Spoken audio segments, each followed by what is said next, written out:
Alison, Rosen is your new best friend. Alison, with her good times never end. Alison, Rosen, doing the wavy pencil dance again. Alison's your new best friend. Hey everyone. Hi. Hello. Welcome to another episode of Alison Rosen is your new best friend. I'm very, very excited to be talking to my guest who I will bring in shortly. But first, I must talk to Tony Thaxton and catch up on stuff that may have happened since last time we talked. I don't know. Tony, for me, a lot of stuff has happened. Yeah. Hello, first of all. Hello. Welcome to the show. Thank you so much. Yeah, I hope good things. I feel like a lot of things have happened sort of for me, but not necessarily, not like things. I've just done a lot. You know what I mean? I'm interested in the distinction between a thing versus a thing you've done. Well, I just mean like not necessarily anything all that newsworthy. Yeah. Like, I didn't invent get something. into anything. Yeah, nothing crazy like that. Just went out a few times, saw lots of friends, saw them like the most people I've seen at once in a very long time yesterday. Yes, you posted a photo of your adorable dog Bentley looking all pooped out, and you said that it was tiring for him. Yeah.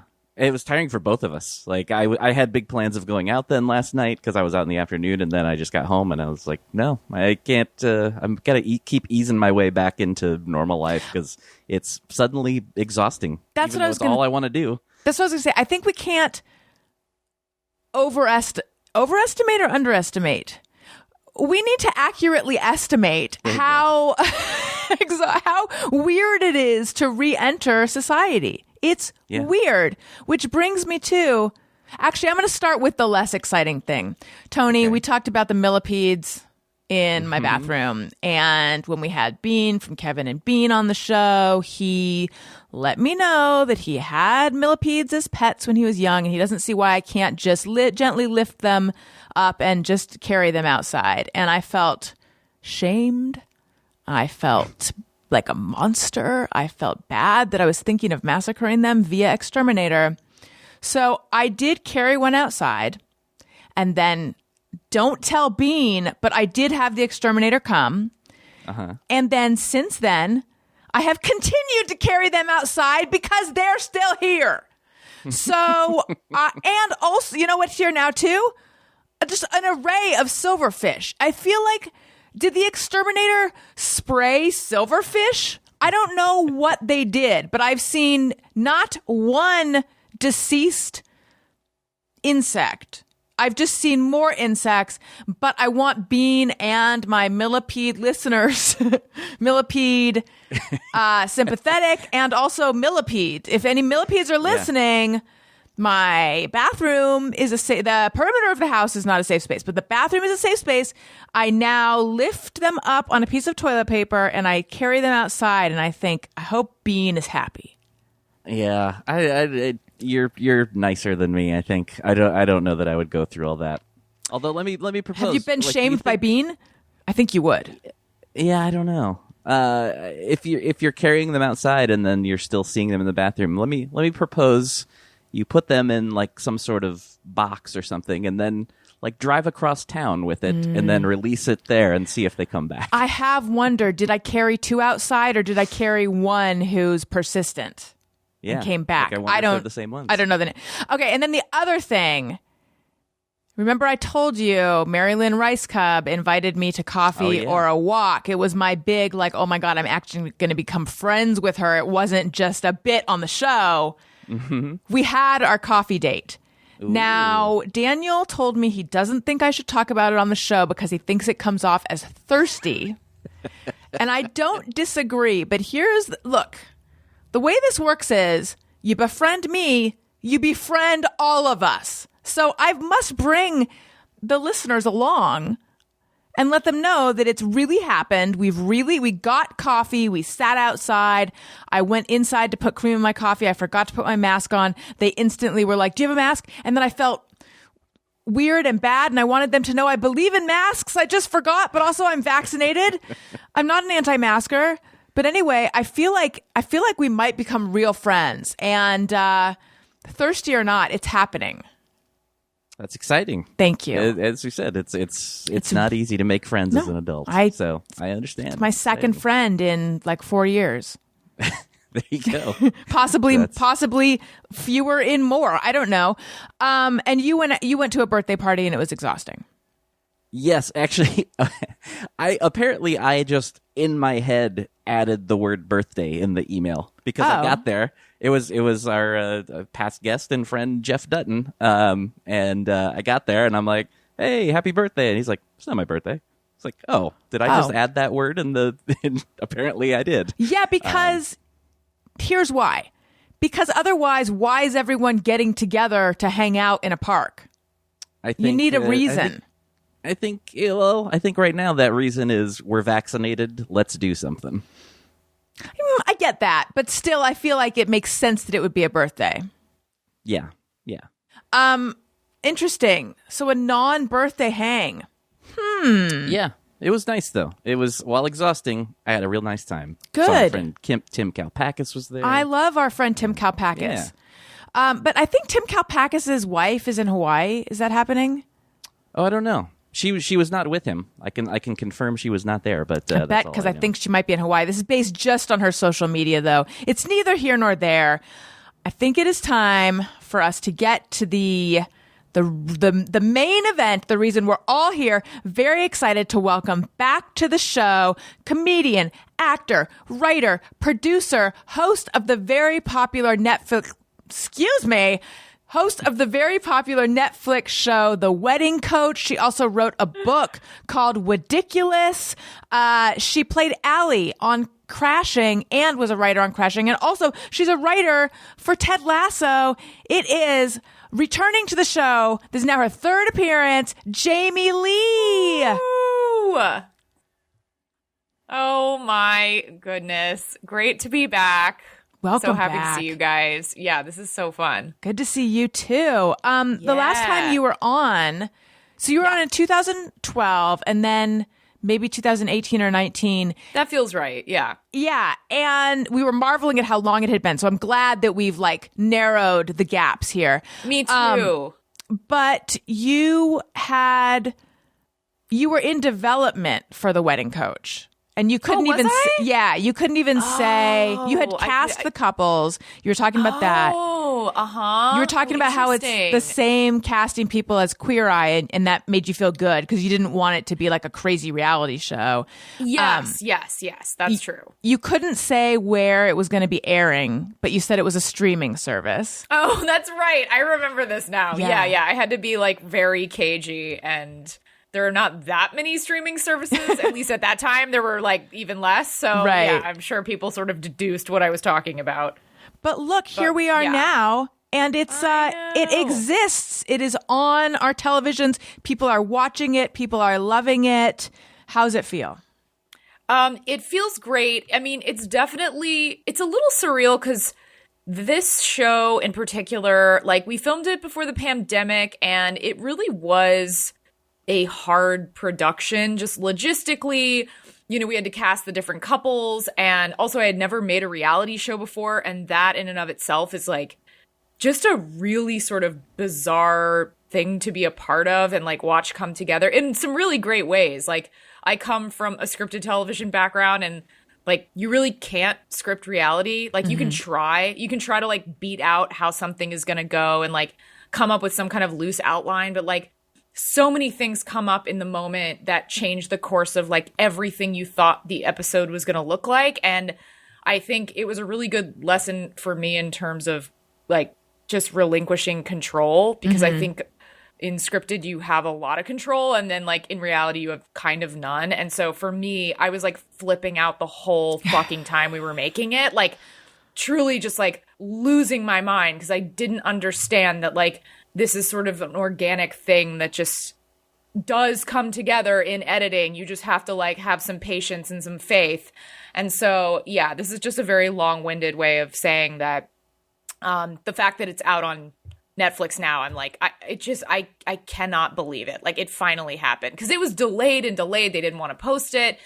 to Netflix because they were like, yeah, no one's watching wedding stuff during the pandemic. Everyone's like sad about weddings because they're getting canceled. So yeah, it was actually our original air date was supposed to be in November during like election time. And I'm very grateful that didn't happen because I feel like that was just like a quite tense time in history. So it's nice to like not be associated with that.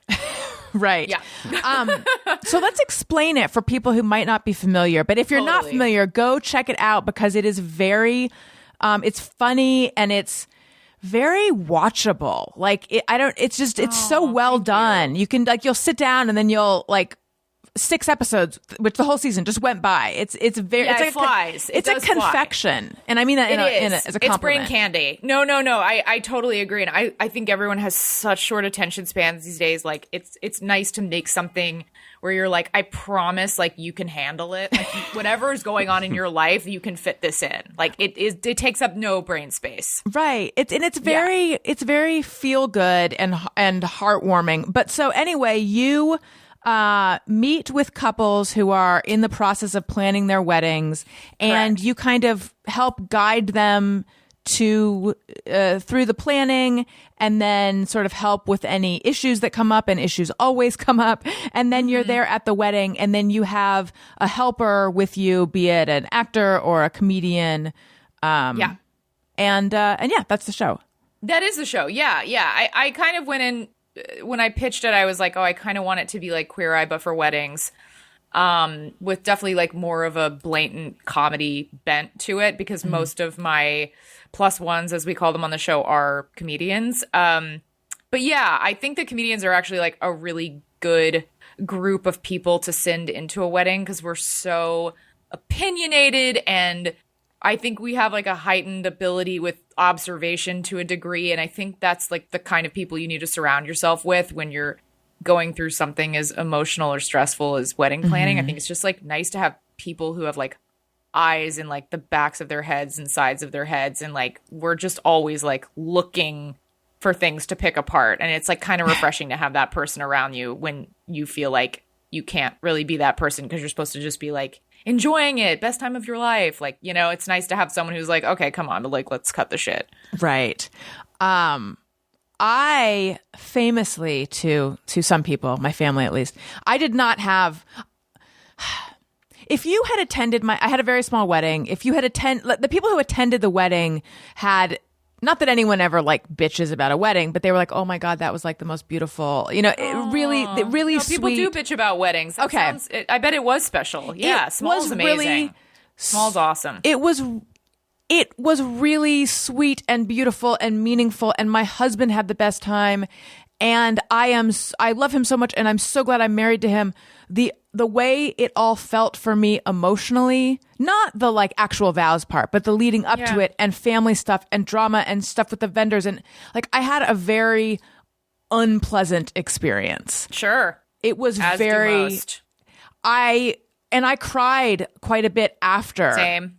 Really? Same. Oh, that makes me feel so much better to hear. In the lead up and after, for sure. Oh, yeah. One of the honestly, if I'm being completely transparent, Please do. like, one of the worst times in my life. Oh my god, that makes me feel 1,000 times better because I feel ungrateful and like some kind of princess that like, I'm still writing letters in my head to our wedding planner, letting her know things that I'm upset about that I never told her. Oh no, you're not alone there. That's very, very common. I have a friend who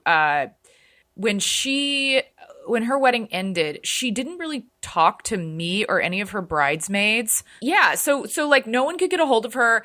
And yeah, she just really like sunk into a full-on depression because she felt like her wedding planner sort of let her down, and she had spent all this money, and she had a really beautiful, like proper New York City wedding. So a ton of money went into it. So much attention to detail. She is such a like natural party planner type.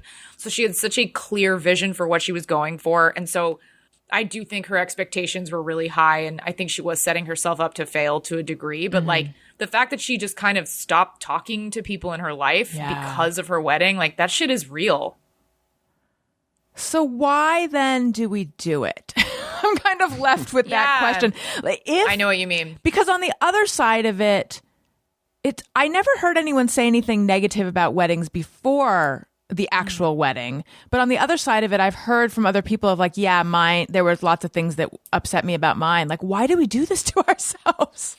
Well, you're kind of stuck in a bad spot because I've played out both instances. I'm like, okay, let's say we don't like do all the things, whatever that means. Decorations, dealing with vendors, planner, lots of guests, whatever that means for you. Like, let's say you like strip it all away.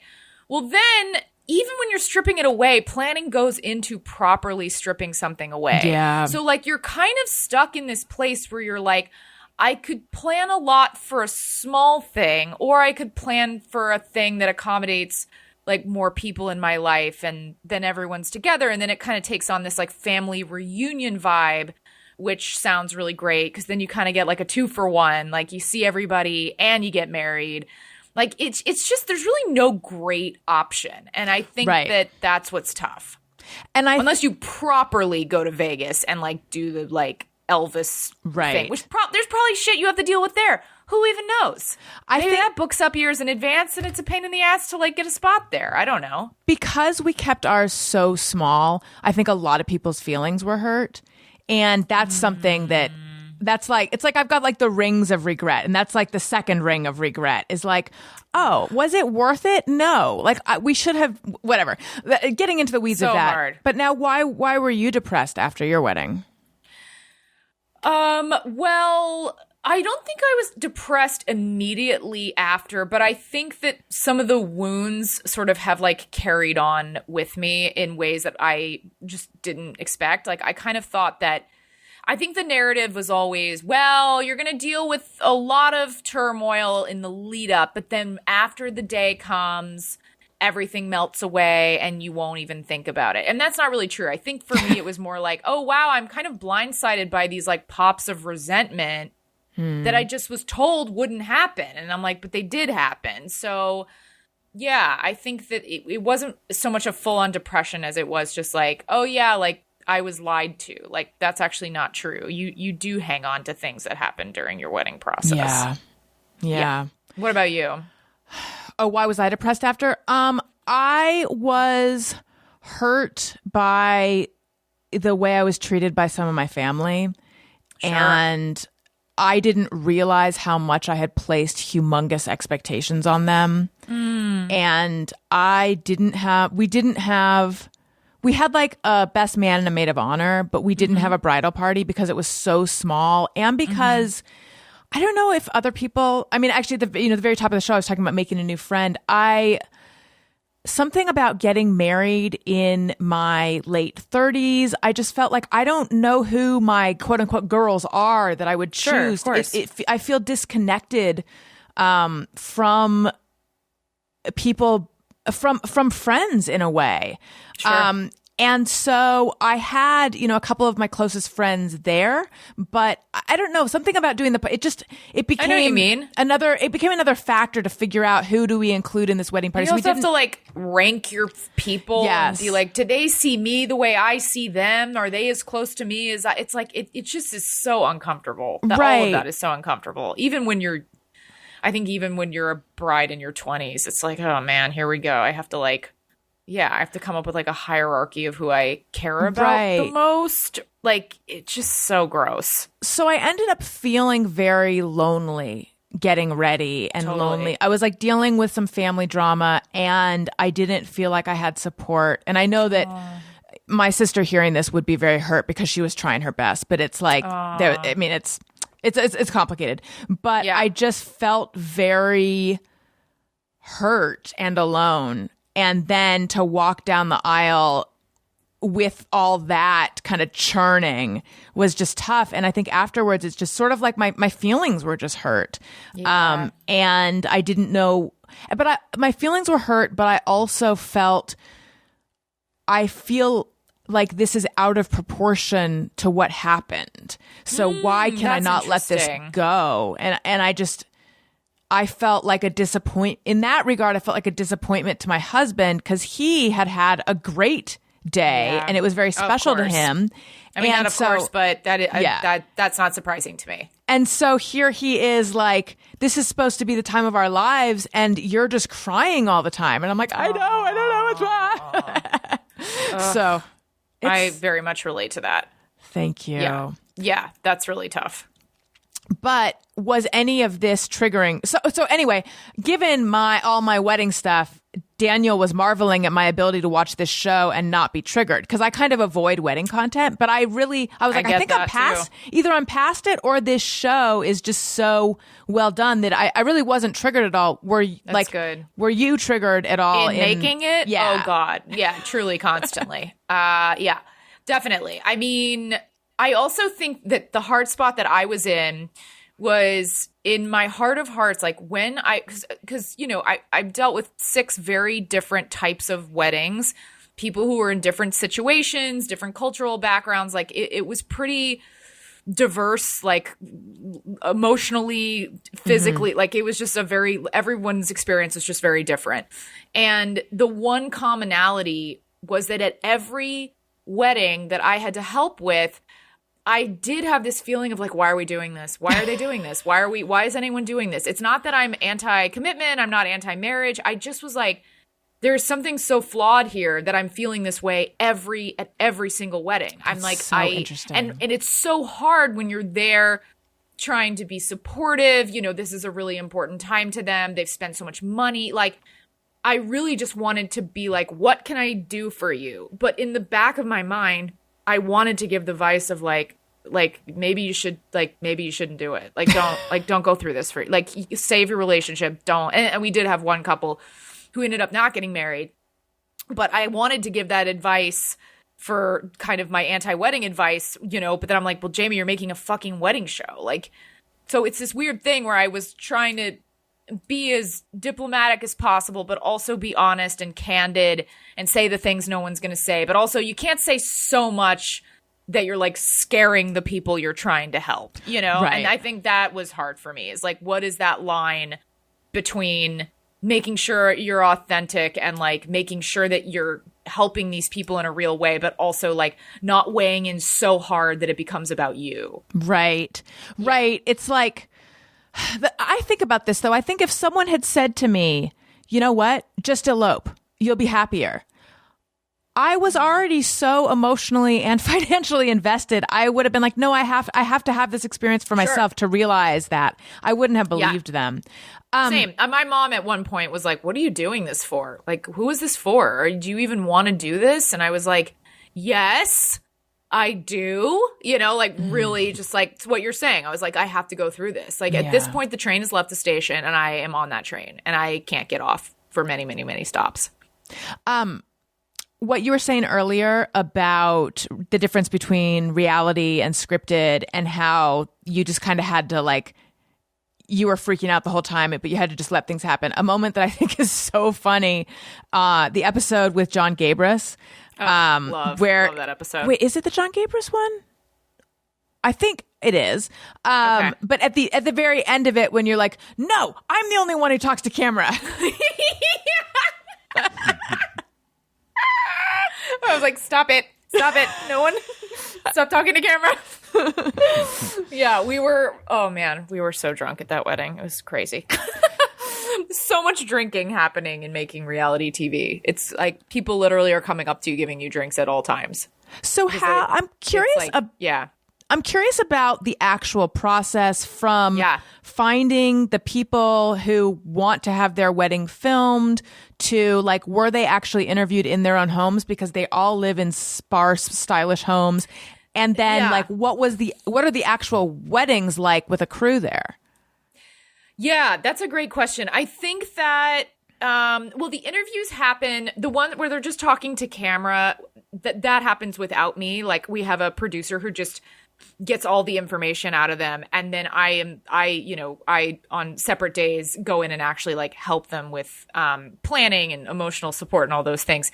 The camera crew at the weddings was probably the hardest part. Actually, not the weddings, but in the bridal suite. That was really tough because these brides are like getting ready. There's a lot of chaos. Yeah. Everyone's cross-talking. Bridesmaids are like, oh, where's my shoe? Like, it's just like constant craziness. So I think that was the hardest part, is like there were a couple of moments in filming where I felt like I was in the way, and I'm like, this is not helpful. Like I need to be here because we're making a TV show, but like, this is tough. Like, these people are actually getting ready for their wedding. So I think that was hard. The other hilarious thing that I did not anticipate was that on the wedding day, aside from the bridal suite stuff, I was working so hard. Like, there was so much to be done that no one was doing that I forgot I was on television. Like, truly, I was like, I remember at one point, you're like, I'm just working at the wedding now. Yeah, I'm working. So like, people would come up to me like, Jamie, you need to change. Like, you have to put on a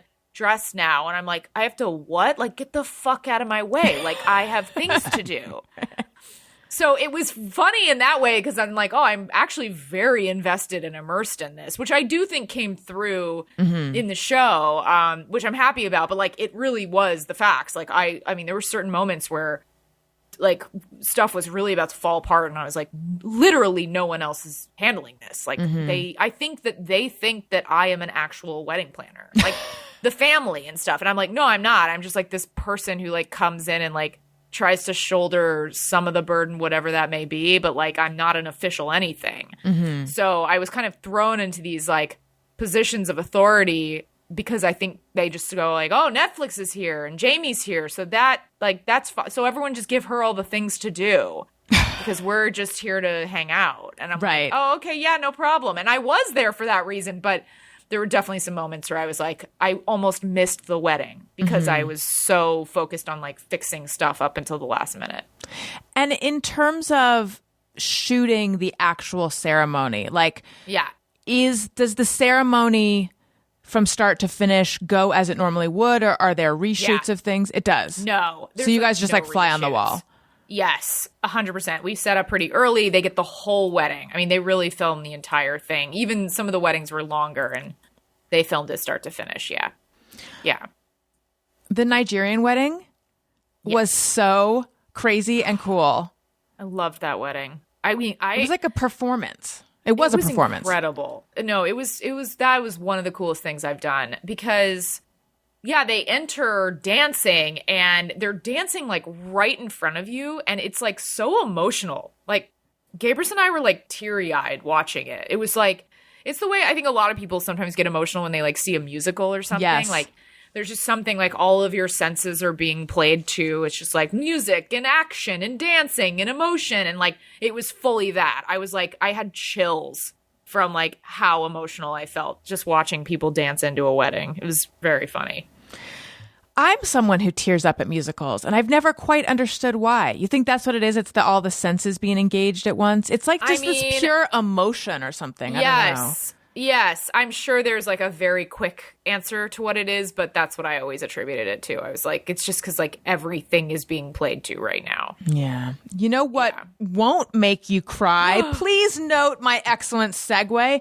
Bombas socks. They're the best socks ever. They're so comfortable. They'll make you angry at your other socks and angry at all the years you spent wearing anything other than Bombas.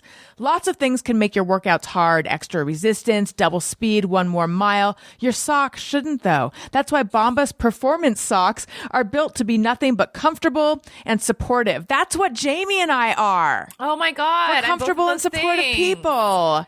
Yeah, just like a pair of socks.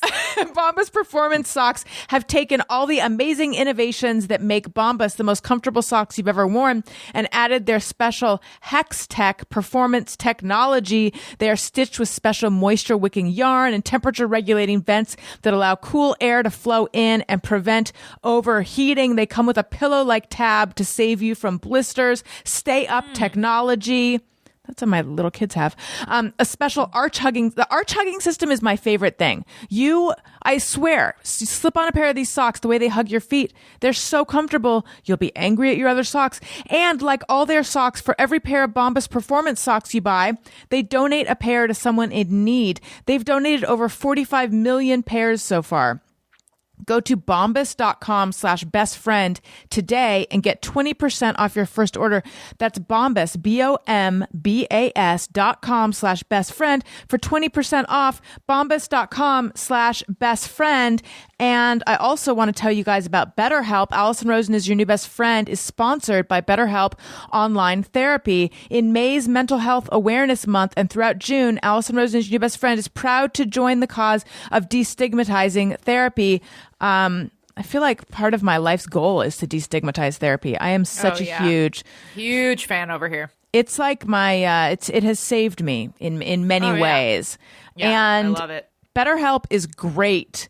I know two people right now, both of them podcasters, both of whom have talked about it on their podcast, who are doing BetterHelp, who are getting so much out of it, who really like their BetterHelp therapist. It can be cheaper than traditional therapy. And especially right now, people are having, it can be hard to find a traditional therapist. Enter BetterHelp. Like I said, more affordable. And also, you can, if you don't feel like you have been matched with the right therapist, you can switch therapists as many times as you want, no additional charge. So you don't have to worry about committing to something that you're unsure of. Try it out, people. Our listeners get 10% off their first month of online therapy at betterhelp.com/bestfriend. That's BetterHelp, BetterHelp.com/bestfriend.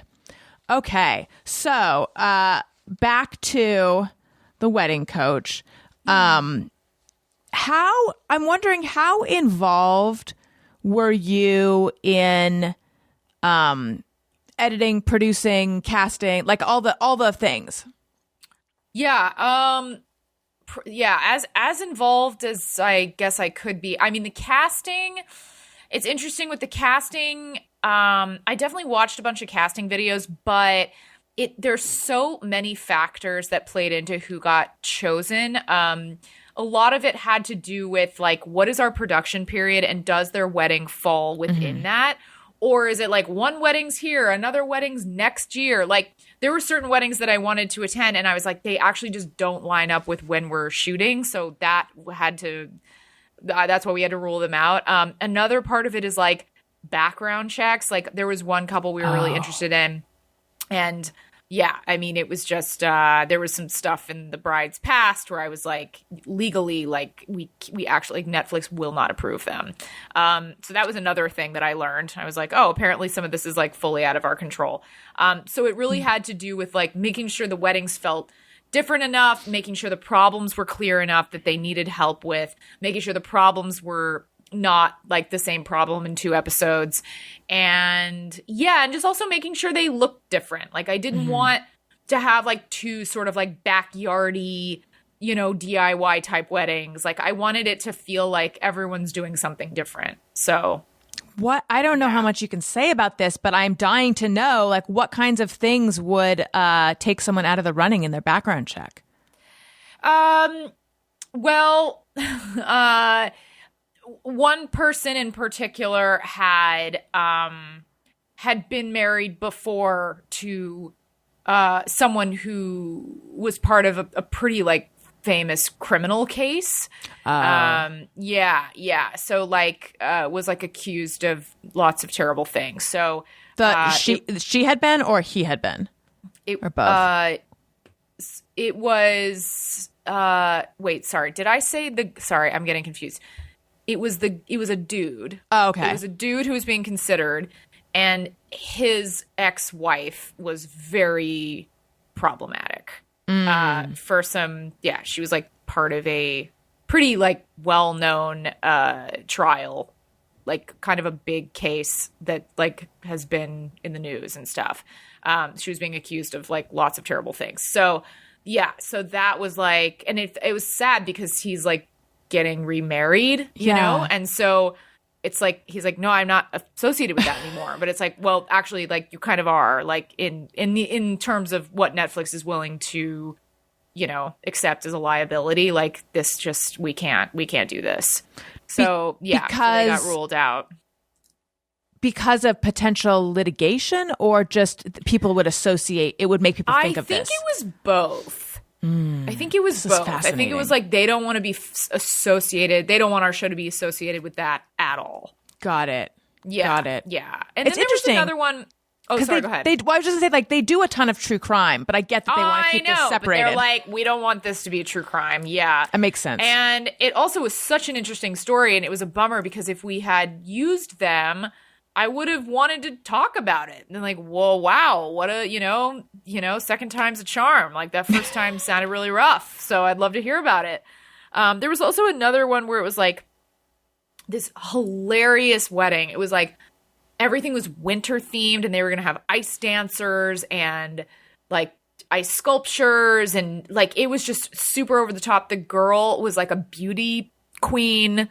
And then it was like the parents were like, majorly like drug addict, alcoholic, like yeah, so they were like it's not gonna be great if we like have them on camera and they do something, like it's just again too much of a liability. But these are not my choices. This was like made for me, right? So it's just frustrating because I'm like, oh, that would have been like such a fun wedding to see, and then it's like yeah, but their family is like, yeah, it's gonna make it tough.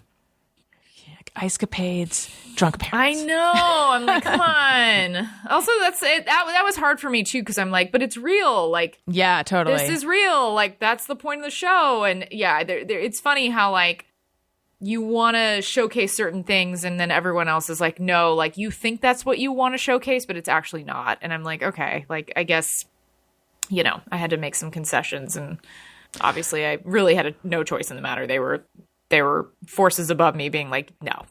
That's so interesting. I think I would be inclined to be like you, like, but this,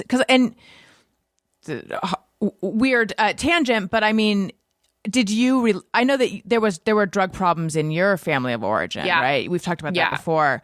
Yeah. Do you think that was part of why you were like, this is real? Let's show this. Yeah, I think so. I think that's right. Yeah, I think also that's something I always kind of bumped on with I love how I say bumped, like with cocaine, but it's something that has always bothered me. Like in watching reality TV, there's always these like hard cuts in editing where I'm like, wait, like you left out a major detail. Like, there's a huge leap in logic.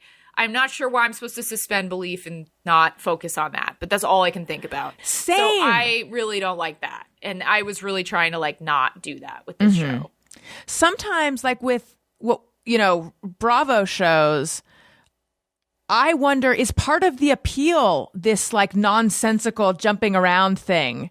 It's so elliptical. It's like a riddle for your head. It. Yes. What is that? And it's like, it's become so commonplace. Like, oh, these shows are so popular that I think we're just supposed to be like, did you see what happened on Housewives? And it's like, but like none of us really saw what happened because it was edited in such a fucking crazy way. We don't know what the actual story is. We just know this like someone flew off the handle. Yeah, someone flew off the handle. Also, they always have these like long pauses, and you're like, that is so clearly done with editing because no one in a conversation just doesn't talk in response to someone being like, you're a fucking bitch. No one just is quiet. Yeah. So that's only in reality do you cut to someone just like giving dead eyes to that person. You're like, that's just not, we missed so many things. Like they just it all ended up on the cutting room floor. Yes. I always think really about this too. Yeah. Do you enjoy reality shows? It's not really my go-to. Love is Blind was probably the only one that I watched, like, truly just, like, drooling over how much I loved it. Yeah, I don't really watch them. I watched first season of Queer Eye.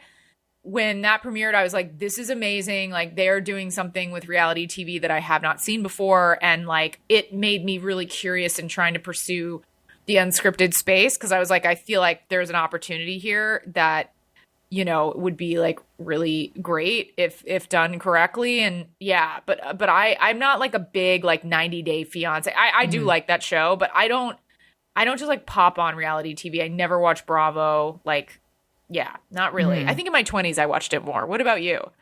I go in phases. I remember I really got into Celebrity Rehab and Keeping Up with the Kardashians, like way back in the day. In the Sure. very, very Kardashians is so good. It really is such a good show. I no longer keep up with them, but at the beginning I did. And I would, especially with Celebrity Rehab, I would always marvel at the way I could watch an entire episode and it was like kind of interesting.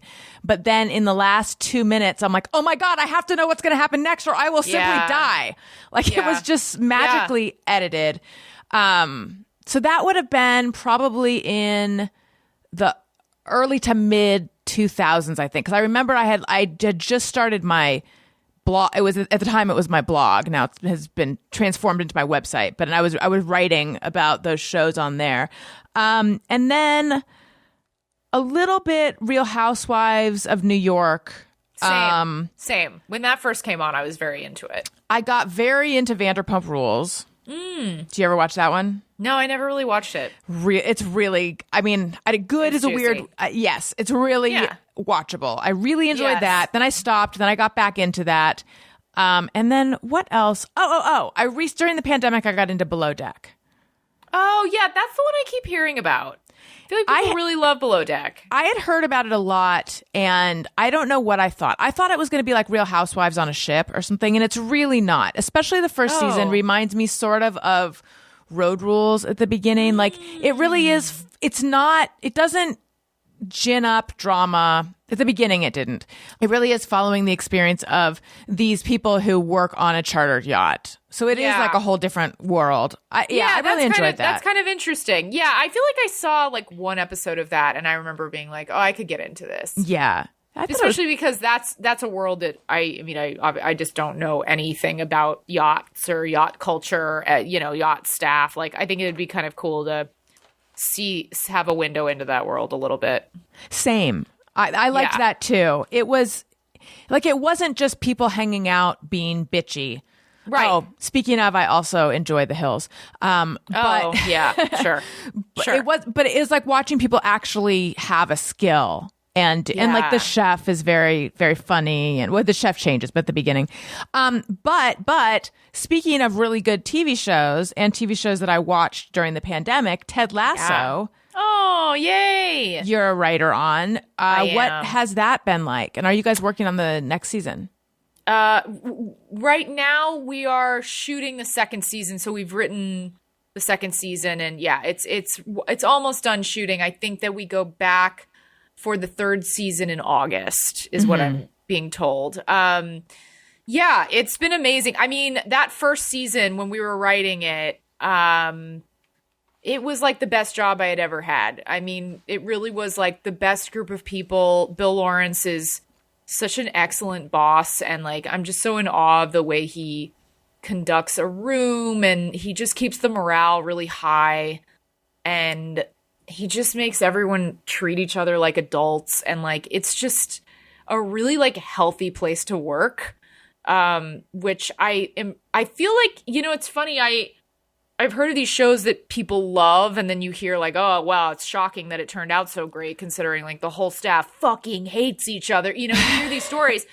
But I feel like because we enjoyed each other so much, I do think that is why the first season is successful in the way it is. Like, I think that some of that came through because it really was like lightning in a bottle. Everyone really respects each other and like gets along. Mm-hmm. That's great. Yeah. So I'm curious what the second season will look like because we wrote it on Zoom. That's just different. But it's not writing the first season on Zoom. I think that's a lot harder when you like don't really know what your show is yet, and you have to do it over the computer. I think that's hard. But the one that I think of when you mention a show where it's like, it's amazing it turned out that well because it was a toxic culture. And I don't think I'm telling stories out of school because probably not. I think I've heard this. Sure. Community. Oh, yeah. That's a big one. Community, Modern Family. Yeah. Yeah. Those are the two I think of the most. Have you ever been in that kind of environment? I have definitely been in environments that were toxic that I did not realize at the time exactly how toxic they were, because honestly, Ted Lasso set the bar really high for me now. I'm like, it is possible to like be in a healthy writer's room. Like, you know what I mean? But yeah, definitely moments where I was like, just like sort of classic things that come up for a lot of female writers. Like, you know, if I am loud, my voice gets really high and then people don't want to listen to you because that doesn't sound good. You know, it's like stuff like that where you get talked over because you're like not as loud as the men in the room. Like just physically, you can't do that with your voice. So there's that, or like you're the only woman in the room, you know, there's not enough diversity. There's stuff like that I've definitely encountered. And at the time I hated it, and looking back, I hate it even more. So Yeah. How did you get the Ted Lasso job? How did that come about? I had auditioned for Bill Lawrence for a pilot, and I tested for it, didn't get it, but stayed friends with him.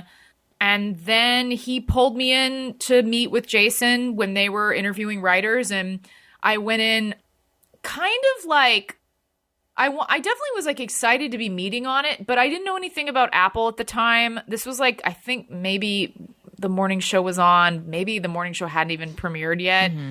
So I was just a little like, I don't really know what Apple is. I don't know if it's like cool or like people are going to have it on their TVs. Like, I just don't know if it's anything. And the other part was just, I don't care about sports, and I am not a sports person. And I, you know, if you're hiring me for that reason, like you're going to be gravely disappointed. And so that was kind of my angle when I went in, was like, I just have to be honest with you. Like, I don't know anything about soccer. I actually really like soccer. Like, if I had to watch a sport, it's one of the ones I can get into. I'm not really sure why that is, because I don't really like basketball and other team sports, but there's something about soccer that I've always enjoyed.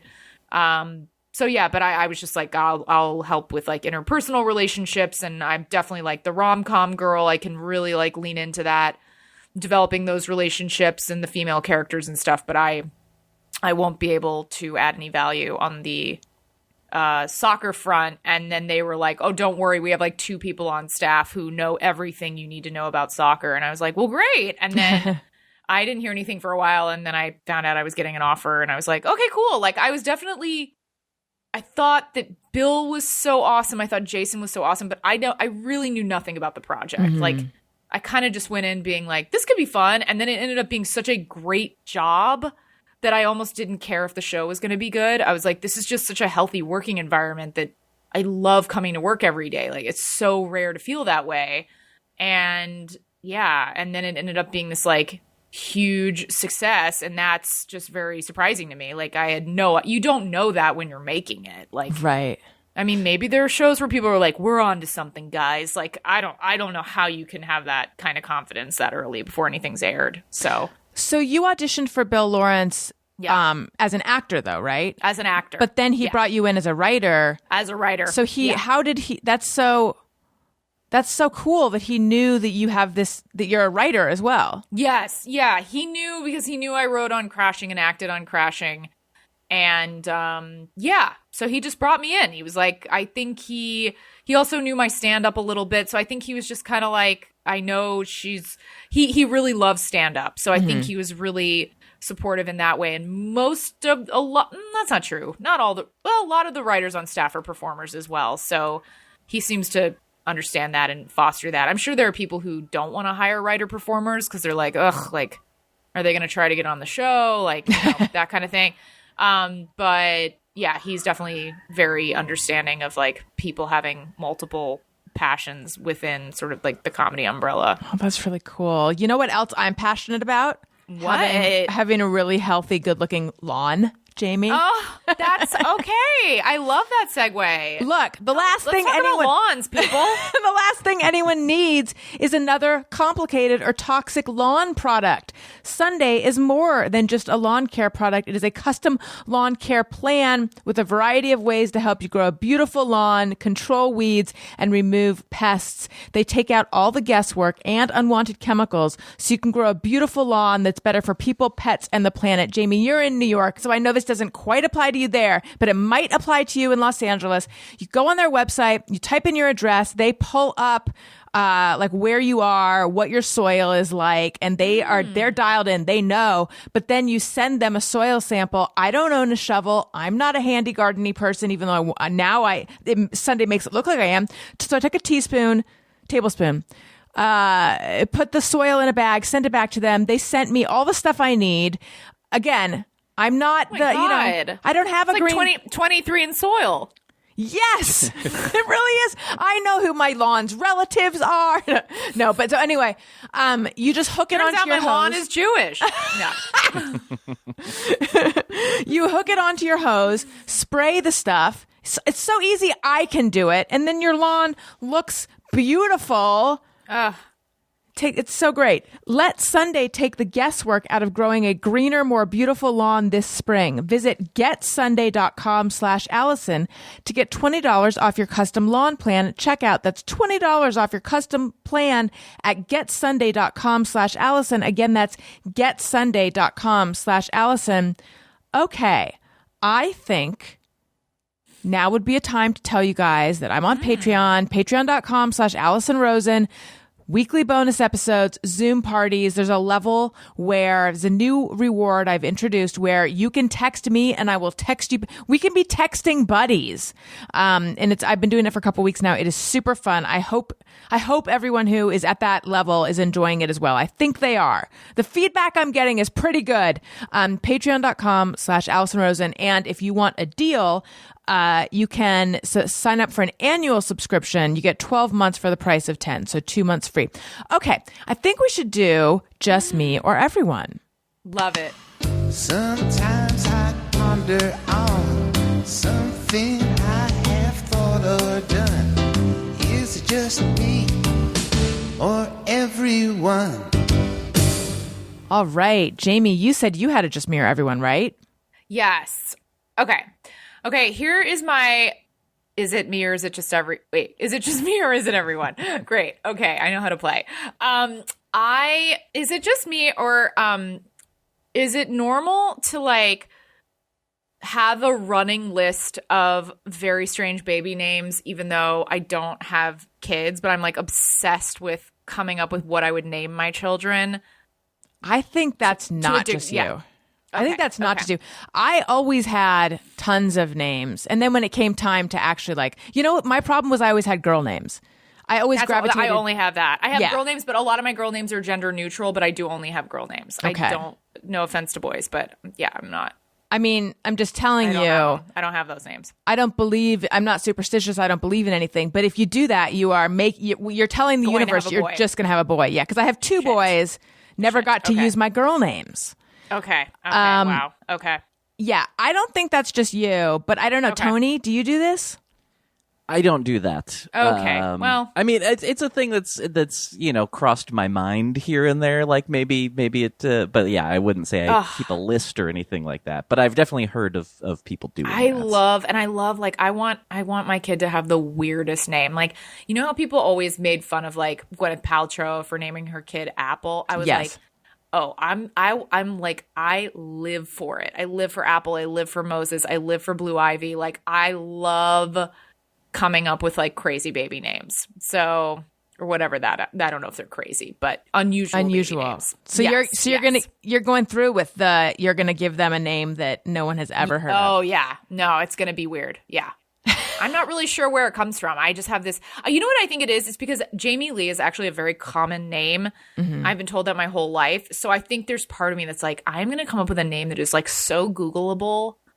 Like this kid, like you don't have to type in like the first 3 letters of their name and they're going to come up. Like it's an iconic name. Iconic. Yeah. I like iconic could be a name. It honestly could. What I was always surprised about is that I would hear of a name, like the first time I thought of it, I was like, nah. And this is years before I had kids. Sure. Like the name Olivia. And I was like, Then I'm like, wait. It's sort of like I did a double take to the name. Like, wait a minute. I actually really like that name. And then just like bubbled up to the top of my list.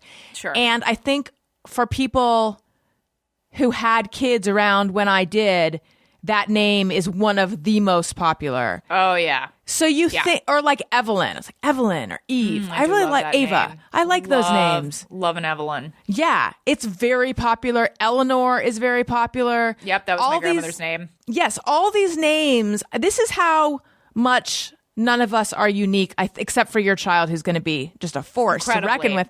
But that's how. Yeah. I think that's how much we're all like, in the same cultural moment. Is this a name that strikes us as unusual, rare, and beautiful? Like everyone thinks that. You can't escape it. It's weird. I know. That's why I'm trying to get ahead of it.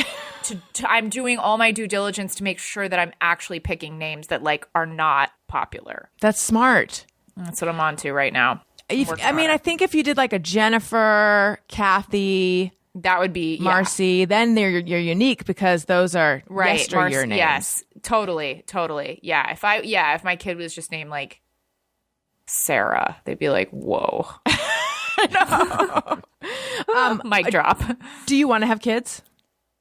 I think so. I think I do. I don't know, but I get nervous because I feel like my answer being I think so is like kind of troubling. Like I feel like they're the fuck yes people, and I am like a little concerned that I'm not that. I'm definitely really nervous about it. I really like being able to have like a flexible schedule, and like not that my schedule's flexible at all, but I like being able to like figure it out based on what I need to do, and I just get nervous that if I have a kid, I'm going to end up like having to cancel a bunch of shit, and like it's just going to get really. But then also you want to do that. That's what I have to remind myself is like, yes, that's because like your priorities are changing in a good way. Like it's not a bad I think that's just the stuff that I, as a person without kids, I get really nervous about what that actually is going to look like, and I'm going to be like bad at it or something. I don't think you will be. Did you feel like did you know you wanted kids like forever? Yes, but it wasn't this like, oh, my biological clock is ticking. I never felt it tick. I never felt this yearning that you hear about. Never. I just always knew that I would like to be a mom someday. I would like children to be part of what my life looks like eventually. Like that. Yes. I have to ask. I have a follow-up question to this. Do you feel like meeting your husband and being in love with your husband, you were like, oh, I would want to have kids with him? Like he makes it feel more real. Yes. Well, I think for him meeting me, because he was a little bit on the fence before. He thought at one point in his life he didn't want kids at all, and then he had a health scare and like came out of that feeling like, oh, I think I do want to have kids. And then meeting me, he said that he could see it. He felt that I would be a good mom, and like he would want to bring kids in the world with me. For me, I always knew I wanted to have kids, but I was never with someone where I felt like, yeah, this makes sense. But then with him, it just, everything fell into place. But I think that I labored under this idea that I want to accomplish a certain amount. I want to get to a certain place in my career. I want everything to be lined up before I have kids. And then I have heard people say, like, just do it because it's never going to be the right time. Not to me personally, but that's just their advice in general. No, I've heard that. Yeah. And I got to a point where just biologically, if I'm going to do it, it's got to be now. Yeah, sure. It wasn't, like I said, I never really felt the biological clock tick in this way of like, oh my God, it's time. Like my bosom is ready for a baby to be honored or anything like that. It wasn't like that. It was just, I want to get pregnant. And then, we did IVF. So once I was invested in that process, then I like needed it to work. But that was less about having a kid than like this thing that has been such a huge expense and so taxing. Like, please let this work. It makes you inherently more invested in it because you're like, I have actually like put time and effort and like blood, sweat, and tears literally into this. Yeah. That being said, I'm so happy that I had my kids though. And just today I was thinking it's really like one of my favorite things that I've done. And like my favorite facets of my life is being their mom. Oh, wow. you know, even though I didn't have the feelings that I thought I needed to have beforehand, it all has worked out on this end. I never wish I didn't have kids. Sometimes I'm exhausted, but yeah. But then you're like, but it's for this thing that I really care about. Yeah. Or do you not feel that way, like actively? Is that like a feeling that you have after the fact, or do you have those moments where you're like, this is hard, but it's worth it? I feel like this is hard, but I love them. Yeah. And my God, Daniel, can you please like take over because I need to go take a nap because I'm losing my mind. Like I do not do well with not enough sleep. I think me neither. That's my main fear. I'm like a big sleep. I like, that's another thing. It's just like freedom. I'm like, I like knowing when I need to go to sleep and making it happen. Like, you know, I'm just nervous about like transitioning from like self-focused Jamie to like, it's not just about you anymore, Jamie. And I think that the initial adjustment is hard. I was like, how, again, sort of like a wedding, like, how did no one warn me that even though people had warned me, like, I just, of course they had, didn't, I remember when we had a puppy thinking like, this has got to be harder than having a baby, because with a baby, they can't really move around, but a puppy is mobile. I mean, I could not have been, I eat my words. Because with a puppy, it's not like every hour or every couple hours that you're up. That being said, you know, if you have childcare who can help you out, that makes a huge. We didn't for a while at the beginning, but that makes a huge difference, because all of a sudden you can take a nap and you can take a shower and all these things that you hadn't figured out how to do beforehand. So yeah, just get like family or get a babysitter or something like that, and gonna get a great nanny. Yeah. I joked that I joked that I was like, when I have a baby, and then I was like, sorry, when Skylar has a baby, because that's my assistant. And I can see we just literally, it comes out of my vagina and like, here, can you go handle this? It's not funny. It's terrible. I think it's funny. I think it's funny. Thanks. Yeah, I think you're good. I heard that also you have a hey, go fuck yourself. I do. Okay. People who are like obsessed with going back to work in person and like being like, oh, I can't wait to not be on Zoom. Listen, I get it. Like Zoom is exhausting and it sucks to like sit at a computer and stare at a screen and like, yeah, you don't get to like give people hugs or whatever the fuck. No, like people who want to go back to work on Zoom, please go fuck yourselves, because it is giving us so much freedom. We don't have to be stuck in traffic. Like, yeah, there is just so much beauty in like rolling out of bed and then like going, quote unquote, going to work, just turning on your laptop. Like, let us not forget the freedom that comes with that. So, hey, people who are eager to get back to work in person, go fuck yourselves, okay? Hey, go fuck yourself. We did it. Tony, did you feel personally called out? Sure did. I get it. I mean, yeah, I live alone too, so it's like it's just me here. So I understand, and also I do understand. I get it. I'm just like, yeah. I'm living in New York right now, and everyone's like, you're going to have to go back to LA. Fine. I love LA. I have lots of friends there. I'm just like, oh, I just don't want to I don't want to have to like move for work. I would love to just work where I want to work. Yeah. And I get that side too. Yeah. But yeah, that's not where I'm at. Yeah. I feel it. I feel you. I just agreed to be a guest on a podcast in person. Ooh. Like the first time, this is my first time being a guest on a podcast in person in, you know, this entire time. I think they're just getting back to the studio. And I think you and I both, I think we both were asked to do the same. Oh yeah, probably.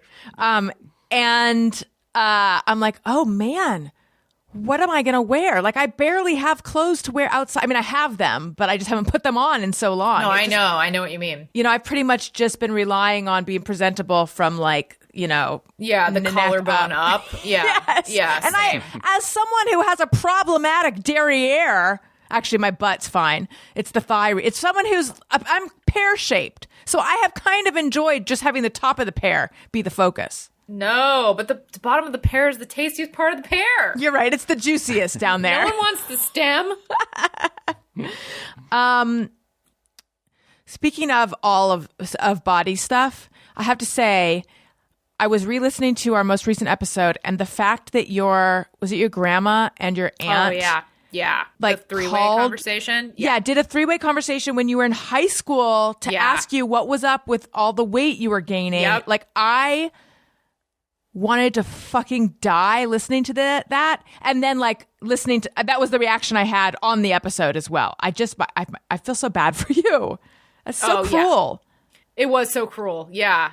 But, I will say, like, I have gotten to a place, and I don't know if it's just trying to convince myself of this or if I actually feel this way, but I really, like, don't diet anymore. And I definitely still have the thoughts of, like, you should be dieting. You should be dieting. Why aren't you dieting? But I really don't. And I'm, like, I hope it sticks. Like, I hope that How did you achieve that? I think I just hit a point where, I think it's a couple things. I think that, like, Lena Dunham and Girls, I think that helped, just being like, oh, it's a female lead who doesn't look like every other female lead. Yeah. That's good. Like, we have some body diversity here. I think part of it is in Instagram, like some of the body positivity stuff or whatever you're supposed to call it. It's not body positivity. It's called body acceptance. I can't remember. I'm so sorry. I know. Oh, I thought it was body positive. It is, but then someone was telling me that is not the right term for it. Or it is, but it's not. Anyway, I think it's called like body confidence, maybe. Okay. Body confidence movement. Anyways, whatever. I basically, I think some of that has helped. I also think that like I'm really active. I work out a lot and I really enjoy working out. So I'm kind of like, I just want to work out and eat what I want. And that feels like a balanced lifestyle to me. I think I'm too old to think about food all the time. Mm-hmm. Like I want to free up some of my brain space for other things. And I just really need that one to get out of there. Like I want to be thinking of other things. So it's definitely an effort. It's not effortless, but yeah, I'm like, I went out and had pizza last night and drank and I was like, yeah, it's fine. Like this is what I should be doing. Like, I don't know. You only live once. Like I don't do that every night. I know you're supposed to have like balanced everything, but I do, but I want to be able to like, especially in New York City, go out and like enjoy myself. Like it's really important to me. Right. So good. Yeah, I know. I think age does play a role. When I lived in New York, I used to do this segment on Channel 4 in the mornings called Best Bets, where go on the news and talk about events happening in the city for Time Out in New York. And so it was at like 6 a.m. on a Saturday morning. And so from midday Friday to 6 a.m. or to when I was done, I would eat nothing. Like, oh, wow. And I did it every Friday. Like you're gonna notice, like, oh, she didn't have a sandwich. I mean, it's insane. I have that. Anytime I film something, I'm like, oh, I gotta gear up. It's like one day before, Jamie. What do you think? What are you talking about?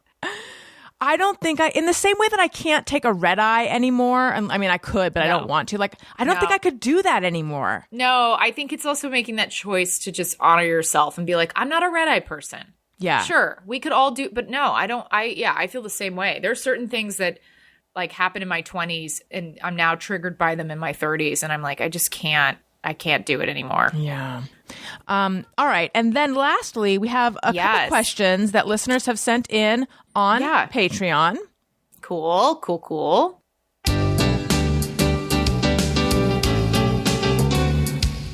When we ask, they send them in. They're wondering how you have been. So thanks so much for answering these questions from our fans. Okay. Whitney C. says, what's a memorable concert or show you've attended? Oh, I love that question.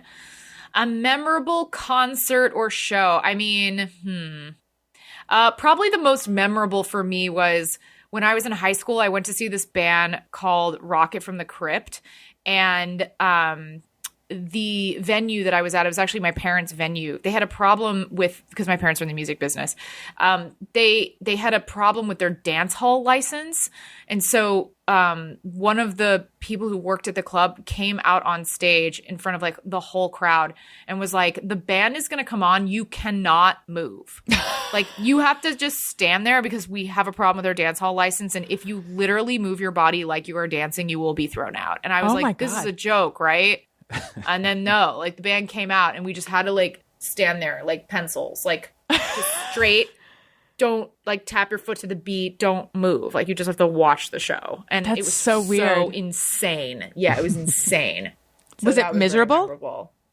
The band was so good that, I mean, you feel like blue balled. You're like, this is crazy. Who's not going to move to these guys? Like, they weren't like fucking Kenny G. They were like a blast. So, it was just really annoying. Anyway. So funny. Wow. Yeah. And then Alyssa Van Dyke says, I'm currently obsessed with Crashing, and I've loved Jamie for about a decade now. A lot of feedback like that. You have a lot of fans among my people. Wow. Does she prefer stand-up or acting? And does she prefer writing or performing? Oof, God. I think my very favorite thing in the world is, like, my dream is to act in the thing I wrote. Mm-hmm. That feels like that's like my happy place would be that. But I think stand-up is kind of in its own category. Like, I'll never not love stand-up. I don't think there's any other type of comedy that like really touches stand-up in that way. So yeah, I don't know if that's a good answer or not, but that's how I feel. Have you missed it this past year? Not really. I know that's fucked up to say. I miss parts of it. I do miss. The thing with stand-up is like stand-up begets stand-up. So if you aren't doing it, it's very easy to just be like, I don't do that right now. Mm-hmm. But then once you start doing it again, you're like, how did I ever not do this?